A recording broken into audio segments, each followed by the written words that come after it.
एक मिनिट, तुम्हाला प्रस्ताव मांडायचा आहे का? मग का नाही मांडायचा ना? विचार मांडले, ठीक आहे, उत्तम आहे, उत्तम. खडसे साहेब बोला. मी 2 मिनिटं निर्णय घेईपर्यंत आता जास्त वेळ मला कधीच वेळ मिळत नाही. असं तर ठीक आहे, परिस्थिती बदलेल एखाद्या वेळेस. कधी बोललं मी? उलट त्या तालिका सभापतीला म्हटलं की तू जरा विश्वास आणला पाहिजे. 10 वेळा हात वर करून म्हणजे आरडाओरडा केला तर संधी मिळते आणि हात वर केला तर संधी मिळत नाही. हा माझा अनुभव इथला. नियमानुसार कार्यक्रम पत्रिकेवर मी माननीय सभापती महोदय आपल्याला सांगू इच्छितो की कार्यक्रम पत्रिका आपल्या समोर आहे. कार्यक्रम पत्रिकेवर फक्त एकनाथ खडसे यांचा नापसंतीचा प्रस्ताव आहे. ज्यावेळेस त्यांनी मांडला तर नापसंतीचा प्रस्तावाला त्या ठिकाणी पहिल्यांदा माझं नाव यायला पाहिजे. हे पॉइंट ऑफ प्रोसिजर विचारतोय तुम्हाला.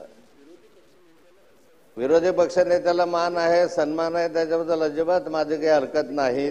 त्यांनी बोललं तर मी खाली बसायला पाहिजे हे मला समजतं. परंतु कार्यक्रम पत्रिका जर पाहिली, हे बिल आहे, हे काही सर्वसाधारण दुसरी चर्चा नाही आहे, कायद्याचा बिल आहे. कायद्याच्या ह्याच्यामध्ये तुम्ही नापसंतीचा प्रस्ताव छापलेला असेल कार्यक्रम पत्रिकेत तर ते नाव आधी घेतलं पाहिजे.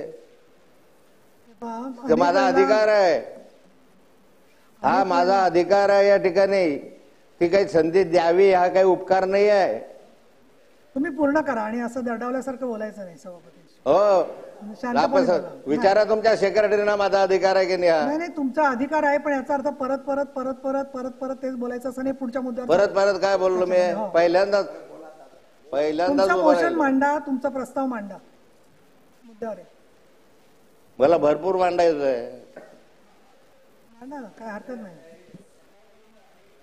चला, तालिका सभापती इकडे या. किमान तासभर तरी बोललं पाहिजे, महत्वाचा विषय आहे. माननीय सभापती महोदय,